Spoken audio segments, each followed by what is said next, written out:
Breaking news.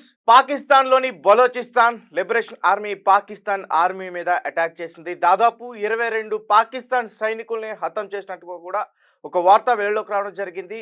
ప్రావిన్స్లోని మాంగ్చూర్ అనే ఒక ప్రాంతాన్ని బలోచిస్తాన్ లిబరేషన్ ఆర్మీ మొత్తం కూడా తన కైవసం చేసుకుంది. ఆ ప్రాంతాన్ని అంతా కూడా తను దోచుకుంటుంది. పాకిస్తాన్కి సంబంధించిన ఆ గవర్నమెంట్ ఆఫీసులు కానీ ఆ కార్యాలయాలన్నింటిలో కూడా వాటిపైన దాడి చేసి మొత్తం కూడా ఒక బ్లాస్ట్ని అయితే అక్కడ సృష్టించి వాటిని వాళ్ళ స్వాధీనం చేసుకునే పరిస్థితి అయితే ఇప్పుడు అక్కడ కనిపిస్తుంది. దాదాపు 22 మంది పాకిస్తాన్ సైనికులు మాలిపోయాడు. అక్కడ పాకిస్తాన్ ఎక్కడైతే ఈ ప్రావిన్స్ దగ్గర పాకిస్తాన్కి సంబంధించి ఆ ఆర్మీ ఉంటుందో అక్కడి నుంచి కూడా ఇప్పుడు ఇండియాకి పాకిస్తాన్కి పెద్ద యుద్ధం జరగబోతుందని ఆ ఆర్మీ అంతా కూడా ఈ ఎల్ఓసి దగ్గరికి రావడం, ఇదే సరైన టైం అని చూసి పాకిస్తాన్కి సంబంధించిన బలోచిస్తాన్ అంటే రెండు కూడా ఒకటే. ప్రజెంట్ బలోచిస్తాన్ పాకిస్తాన్ రెండు దేశాలుగా విడబోతున్నాయని, బలోచిస్తాన్ పాకిస్తాన్తో కలవడానికి ఇష్టం లేదు, అందుకనే వాళ్ళు సెపరేట్గా ఒక దేశం కోరుకుంటున్నారు, అందుకనే బలోచిస్తాన్ లిబరేషన్ ఆర్మీ పాకిస్తాన్తో ఫైట్ చేస్తుందని ఈ వార్తలన్నీ కూడా మనం వింటున్నాం. అయితే మరి బలోచిస్తాన్ అటాక్ మామూలుగా చేయట్లే, పాకిస్తాన్ ఆర్మీ సైనికుల తలల్ని తీసి వేలాడదీస్తుంది. దీనికి సంబంధించిన మరిన్ని విషయాలు మా ఆదిత్య లైన్లో ఉన్నారు, ఒకసారి ఆయనతో మాట్లాడే ప్రయత్నం చేద్దాం. ఆదిత్య, చెప్పండి.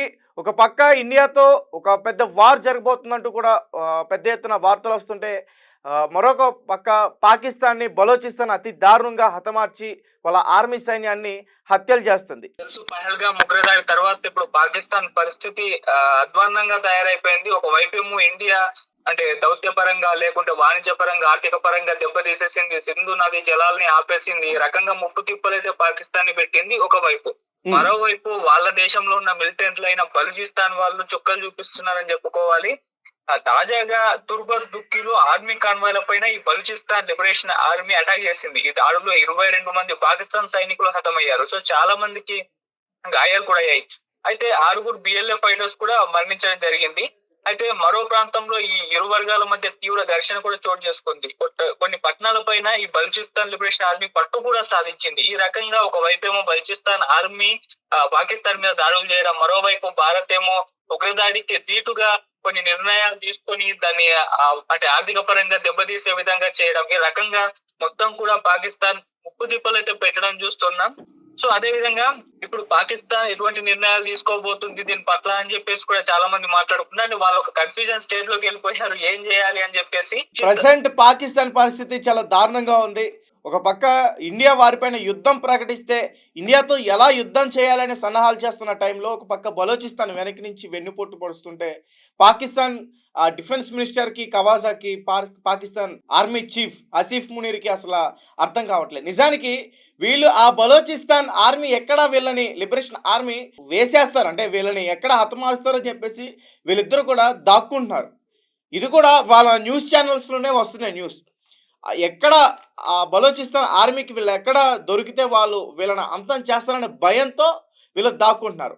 పైగా మనకి మాత్రం వీళ్ళు సల్లు కబుర్లు ఏం చెప్తున్నారంటే ఇండియాతో యుద్ధం కోసం మోటివేషనల్ స్పీచ్లు ఇస్తున్నారు, ఇండియాతో యుద్ధం కోసం భారీగా కుట్ర పన్నుతున్నారు, సన్నాహాలు చేస్తున్నారంటూ కూడా చెప్పే ప్రయత్నం చేస్తారు. అసలు బలోచిస్తాన్ పాకిస్తాన్లో ఒక భాగం. ఆ లిబరేషన్ ఆర్మీ పాకిస్తాన్ ఆర్మీ సైనికులతో పోల్చుకుంటే వాళ్ళ దగ్గర ఉన్న బలగాలు చాలా తక్కువ, వాళ్ళ దగ్గర ఉన్న ఆయుధాలు తక్కువ. అలాంటిది వాళ్ళే ఎదురు దాడి మరి చేసి పాకిస్తాన్ సైనికుల్ని చంపేస్తున్నారంటే పాకిస్తాన్ ఎంత దరిద్రమైన పొజిషన్లో ఉందో ఒకసారి అర్థం చేసుకోవచ్చు. ఆదిత్య, వివరించండి.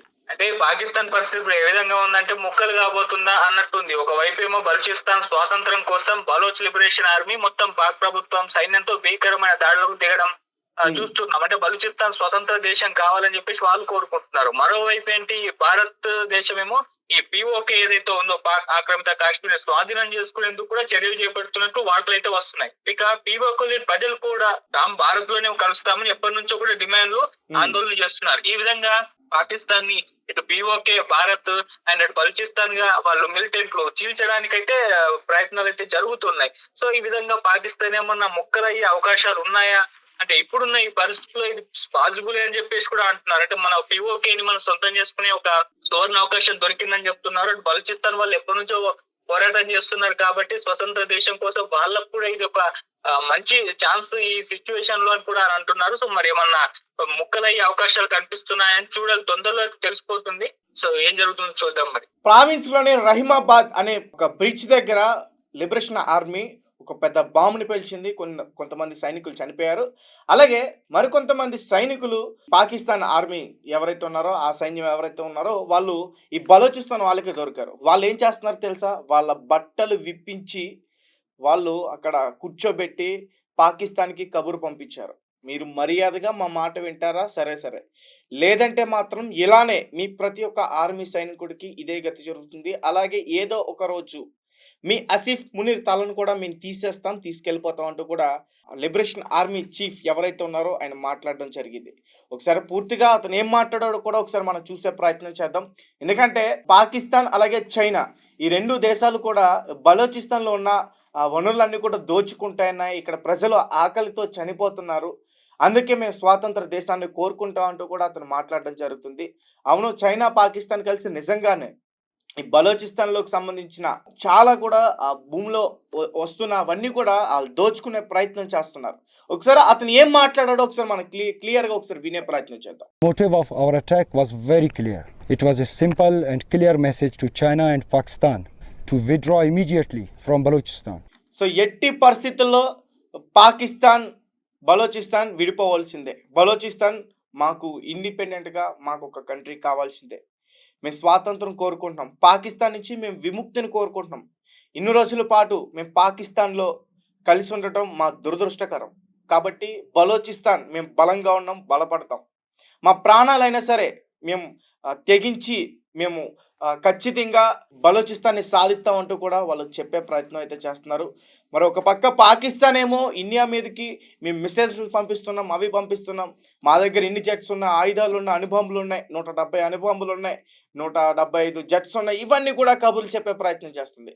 అక్కడ ఆర్మీ సైనికుల్ని కాపాడుకోలేకపోతుంది. అలాగే ఆ బలోచిస్తాన్ ఎవరైతే ఉన్నారో లిబరేషన్ ఆర్మీకి భయపడి పాకిస్తాన్ సైనికులు ఒక పక్క భారత్‌తో యుద్ధం చేయాలి, మరొక పక్క బలోచిస్తాన్ ఆర్మీతో యుద్ధం చేయాలి, మరొక పక్క ఆఫ్ఘనిస్తాన్ తలిబాన్లతో యుద్ధం చేయాలి. మా వల్ల కాదు, దయచేసి మమ్మల్ని వదిలేయండి, బతుకుంటే చాలు అని వాళ్ళు వాళ్ళ జాబులకి రిజైన్ చేసి, రాజీనామా చేసి వెళ్ళిపోయిన పరిస్థితి కూడా అక్కడ కనిపిస్తుంది. సో పాకిస్తాన్ మొత్తం కూడా ఫినిష్. పాకిస్తాన్ అనేది ఇక ప్రపంచ పటంలోనే కనిపించదు. ఒకవేళ ఆ బలోచిస్తాన్ మిగతా పాకిస్తాన్‌ని కూడా దోచుకుంటే కూడా మనం ఏమీ పెద్దగా ఆలోచించాల్సిన అవసరం కూడా లేదు. ఎందుకంటే పాకిస్తాన్ ఆధీనంలో ఉన్న ఆ ప్రాంతాలనే, ఆ ప్రావిన్స్‌లో ఉన్న ఆ ప్రాంతాలనే బలోచిస్తాన్ దోచుకుంటుందంటే పాకిస్తాన్ ఎలాంటి స్థితిలో ఉందో మనకి క్లియర్‌గా అర్థమవుతుంది. వీళ్ళకి మాటలు తప్ప చేతలకు రావు. అందుకనే వాళ్ళ తలలు దాచుకుంటున్నాడు. ఈ ఆసిఫ్ మునీర్ బంకర్‌లో దాక్కున్నాడు. ఈ కవాజా మినిస్టర్ వీళ్ళ ఫ్యామిలీ మొత్తాన్ని కూడా లండన్‌లో పెట్టేసాడు. ఎక్కడో కూర్చుని ఒక జూమ్ మీటింగ్‌లో కొన్ని కూతలైతే కూస్తున్నాడు. ఈ కవాజా ఎవరైతే ఉన్నాడో వీడు పెద్ద కాజాగాడు. వీడు మాటలు తప్ప ఏం చేయలేడు. అలాగే ముఖ్యంగా ఈ కవాజాకి సపోర్ట్ చేస్తున్న కొంతమంది ఇండియాలో పెరుగుతున్న పాకిస్తాన్ పెంపుడు కుక్కలు, నేను ఆల్రెడీ వాళ్ళకి చెప్పడం జరిగింది. కవాజ్ వల్ల ఏం కాదు, కవాజా పెద్ద కాజా నిజానికి.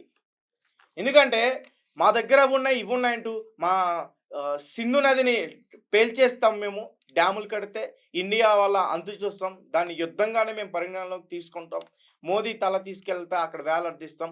ఈ భారతదేశంలో ఉన్న హిందువులు అందరి రక్తం ఆ సింధు నదిలో పారేస్తామంటూ కూడా అతను మాట్లాడే ప్రయత్నం చేస్తున్నారు. కానీ వాళ్ళనే ఎదుర్కోవడం రాదు. ఎందుకంటే మనం చూస్తున్నాం కదా బలోచిస్తాన్ అక్కడ ఏం చేస్తుందో. సో ఒక రకంగా ఇది గుడ్ న్యూస్ అనే చెప్పాలి. కానీ పాకిస్తాన్‌కి సంబంధించిన ఈ నాయకులు ఎవరైతే ఉన్నారో ఈ ఆసిఫ్ మునీర్ అలాగే కవాజా, వీళ్ళ నాయకత్వం వల్ల, వీళ్ళ పిరికితనం వల్ల అమాయకపు ఆర్మీ ప్రజలైతే చనిపోతున్నారు.